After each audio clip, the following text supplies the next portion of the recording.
voltamos com o Conexão Poder deste domingo, entrevistando o juiz federal Julián Sebastião da Silva. Bem, Julián, no bloco anterior, o Ramon lhe fez uma pergunta sobre a questão de vaidade, se envaidece Sim, né? de alguma forma ser a noiva da vez ou a bola da vez na política do Estado. É um motivo de orgulho, evidentemente, de ter, como o seu pai dizer, Ramon, você estudou bem, você formou, você é o nosso orgulho.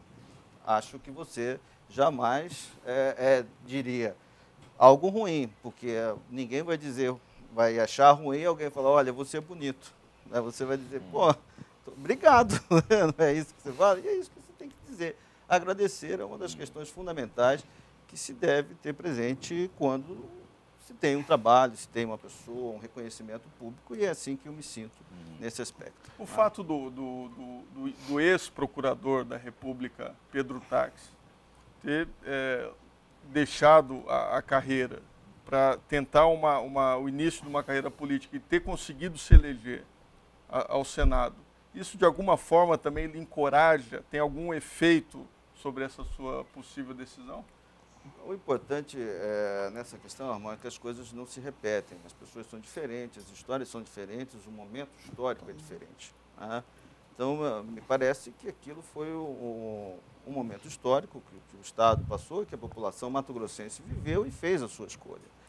Isso não significa que isso vá se repetir, que vá ser igual, que vá ser pior ou melhor. A história vai ser feita à luz dos elementos que ela coloca ali naquele momento para os atores. Né? Mas, de certa maneira, mostrou que a população aprovou um certo perfil, que é muito parecido com o do senhor também. Antes até deste caso específico, eu posso dizer o caso que é do meu colega, meu companheiro de direção da Associação dos Juízes Federais do Brasil, Flávio Dino, que é do Maranhão, foi o presidente da JUF, à época ele era presidente, eu era o diretor de assuntos jurídicos da associação. Posteriormente, ele deixou a magistratura, se candidatou a deputado federal no Maranhão, foi um excelente parlamentar, com atuação destacada na Comissão de Constituição e Justiça da Câmara. Concorreu à Prefeitura de São Luís,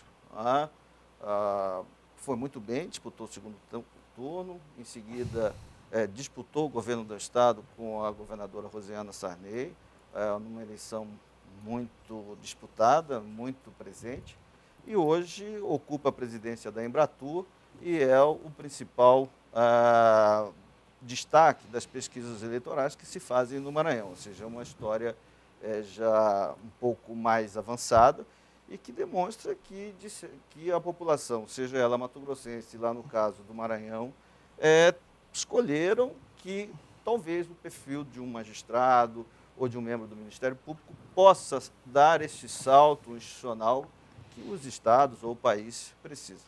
Eu acho que, na verdade, a política ela tem que incorporar todos os atores sociais dentro do seu aspecto. Isso, de certa forma, no Brasil, ele ainda precisa ser aprimorado e aprofundado, porque se você for verificar a nossa Câmara Federal, ela ainda não espelha a diversidade política, cultural e social do país ainda, né? Ou seja, ainda é muito premente que algumas presenças de atividades sociais e econômicas ainda dominem o parlamento. Dentro dessas... O senhor de alguma forma está descontente com só perdão, o senhor de alguma forma está descontente com a magistratura? Voltando lá ao bloco anterior, tenho maior orgulho de ser juiz, tenho maior orgulho de ser juiz federal.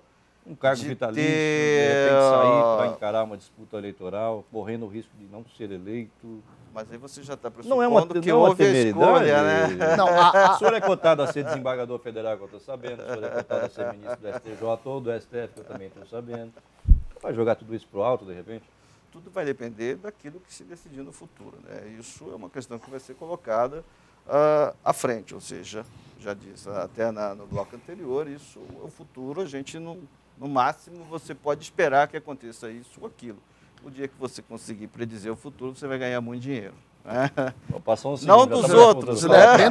Dentro dessas... Outros, porque você vai prever a Mega Sena. Dentro dessas articulações políticas, partidárias aqui no Estado, a gente vê o seguinte, o senhor, essas reuniões que acontecem, né, mesmo que tenha toda essa ideologia que o senhor diz de conversa, né, de conversa social, fala muito em conversas sociais, né? A gente vê que o senhor se reúne com partidos da base de sustentação da atual gestão, do atual governo do Estado.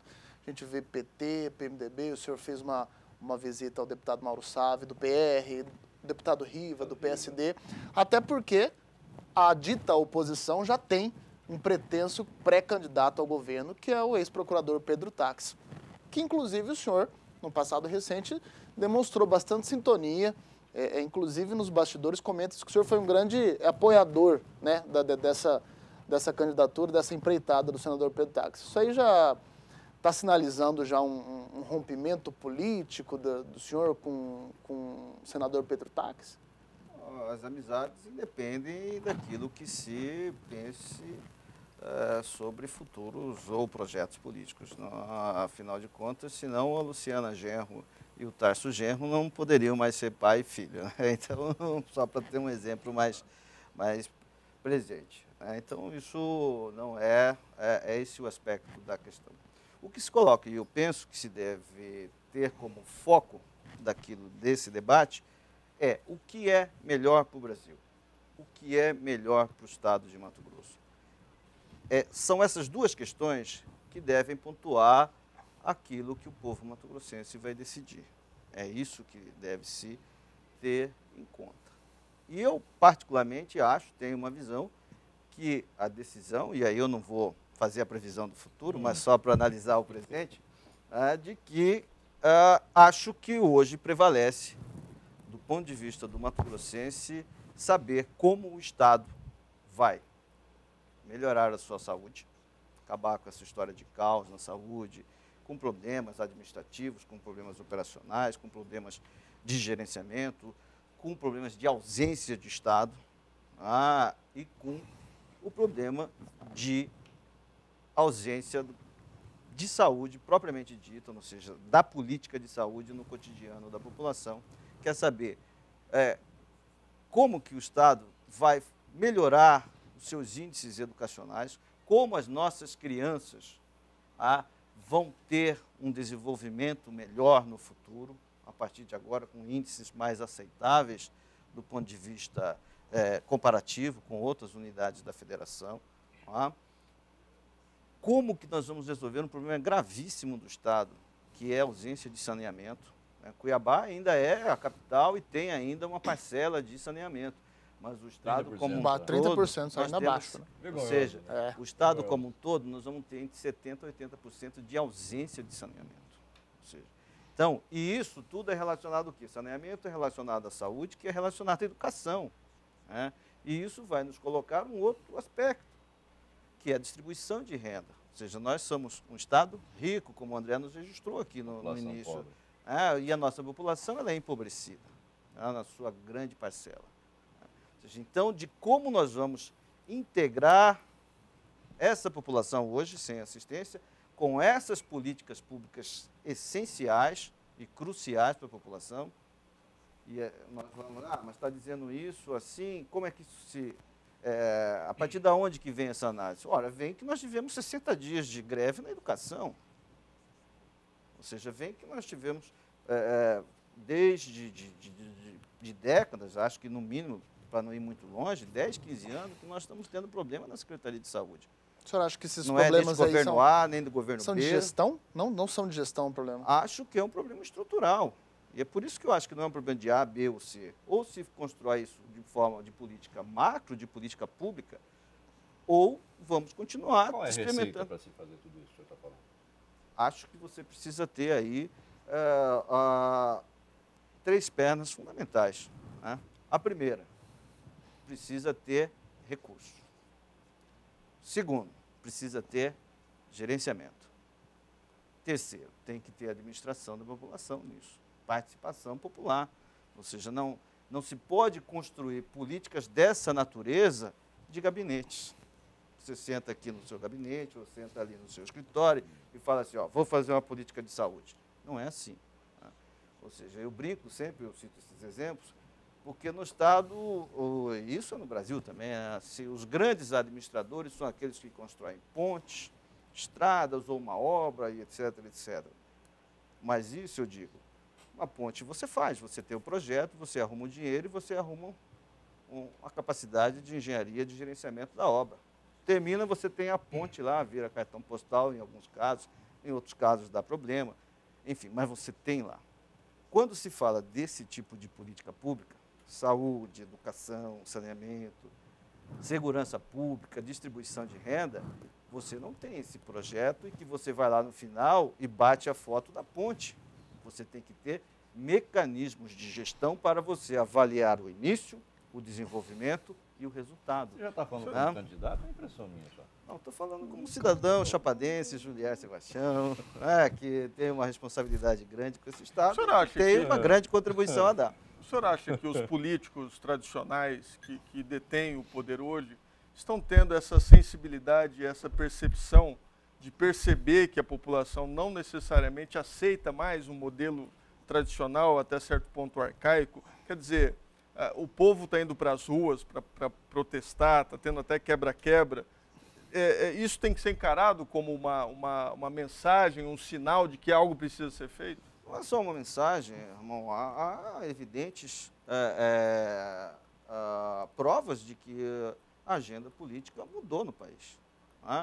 E no estado de Mato Grosso mudou muito em decorrência também da política que vem sendo praticada no país ao longo da última década, ou seja, de a melhoria de indicadores sociais, de distribuição de renda, de redução de desigualdades sociais, de construção de rede de amparo aos menos favorecidos. Ou seja, o Estado não é imune a isso. Ainda que nós tenhamos no passado o foco da nossa agenda no desenvolvimento econômico, na construção de infraestrutura, e que permanece, até porque a nossa infraestrutura ainda é deficitária, mas para isso nós precisamos da União, do governo federal, para manter as nossas rodovias aprimoradas, ferrovias, enfim, dotar o nosso parque estatal de uma estrutura adequada ao nosso nível econômico, mas também de nós compreendermos de que tudo isso só vai para frente, só vai melhorar se e quando nós conseguirmos trabalhar essas políticas mais próximas aos pobres. Recentemente o senhor fez um comentário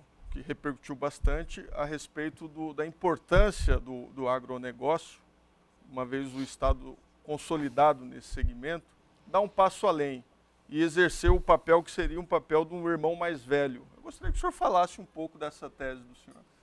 O agronegócio, Ramon, ele é a nossa principal força de representatividade econômica no país. Mas ele ainda nos enche de orgulho, sem dúvida nenhuma, mas ele ainda tem um potencial para crescer mais. Isso, nessa reunião com a FAMATO, foi muito interessante, porque foi me apresentado um vídeo que é importante, acho que é bom todos nós termos acesso a esses dados, em que o Estado tem o seu fundamento do agronegócio baseado em 4 commodities. E eu acho que o Estado pode ampliar esse leque de exploração. Por exemplo, nós não temos hortaliças aqui. Nós consumimos hortaliças que vêm de São Paulo.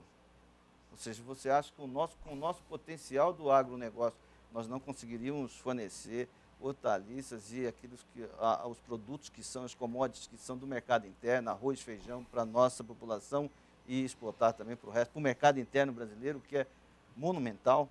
Acho que é um caminho muito grande para que esse ramo de atividade econômica, que nos enche de orgulho, cresça e traga mais riquezas ainda para o Estado, incorporando mais agricultores pequenos e médios ao mercado. Agora, ainda que nós reconheçamos que precisamos investir em infraestrutura, ampliar essa diversidade agrícola e de exportação de commodities para o Estado, nós também devemos reconhecer que é o setor hoje que é o nosso filho mais velho. E aí eu uso muito essa parábola, porque eu acho que é fácil de explicar e de entender. Ou seja, a família tem 2 filhos, o pai, então, vê o seu filho mais velho se formar, como todos nós aqui vimos, eu sou o filho mais velho da minha família, estudar, trabalhar, se tornar independente. E aí o pai chega a hora e diz: filho, você me enche muito de orgulho, eu tenho o maior orgulho de você, filho. Mas agora eu gostaria que você me ajudasse a criar o seu irmão mais novo. E isso vale, acho, para o agronegócio, não só para os nossos matogrossenses, nossos irmãos mais novos, que são os mato-grossenses mais pobres, mas vale também para outras atividades econômicas do Estado. Eu me lembro, na semana passada, conversava com um grande empresário do setor da construção civil do Estado, e ele me dizia que, às vezes, o Estado parecia meio caolho na sua política de desenvolvimento empresarial, industrial, ou seja, de olhar apenas para aquelas commodities principais do agronegócio, deixando, por exemplo, de formular políticas próprias para desenvolver o setor da construção civil, né, que Cuiabá tem um boom nesse momento, de fazer com que esse boom possa se transferir para outros polos do Estado, de trabalhar outras atividades industriais e econômicas além do agronegócio. E também envolvimento em questões sociais também, sim, por exemplo? Exatamente, porque nós falamos não só das questões de políticas públicas para os mais pobres, nossos mato-grossenses e mais pobres, mas também para as nossas outras atividades empresariais e industriais, econômicas, que ainda não galgaram o mesmo nível do agronegócio. Ou seja, o dia que nós conseguirmos transferir um pouco desse know-how que nós temos para o agronegócio para outras atividades econômicas e para a melhoria das condições de vida dos mato-grossenses mais pobres, que são os nossos irmãos, como o agronegócio é o nosso irmão mais velho, nós, sem dúvida nenhuma, teremos um momento adequado a que o Estado dê um salto de qualidade nos seus índices de desenvolvimento humano, nos seus índices sociais, e nós possamos também, com orgulho, falar, olha, o nosso agronegócio, mesmo sem a mesma infraestrutura dos americanos, concorre em igualdade de condições no mercado internacional. E também nos ajuda, do ponto de vista do Estado de Mato Grosso, a dizer com todo orgulho que não vamos ter mais mato-grossenses fora da escola, não vamos ter mais mato-grossenses morrendo na porta de pronto-socorro ou na rua por falta de atendimento médico, e não teremos mais mato-grossenses sem qualquer recurso para sobreviver. Mas o desenvolvimento pleno ele só vai chegar quando o Estado for industrializado. Eu vou fazer mais uma pergunta e vou chamar um intervalo. Gostaria de saber como é que o senhor avalia a gestão do governador Silval Barbosa. Depois do intervalo, o senhor responde. Você em casa, fica aí, daqui a pouquinho voltamos então com o juiz federal Julier Sebastião. Até já.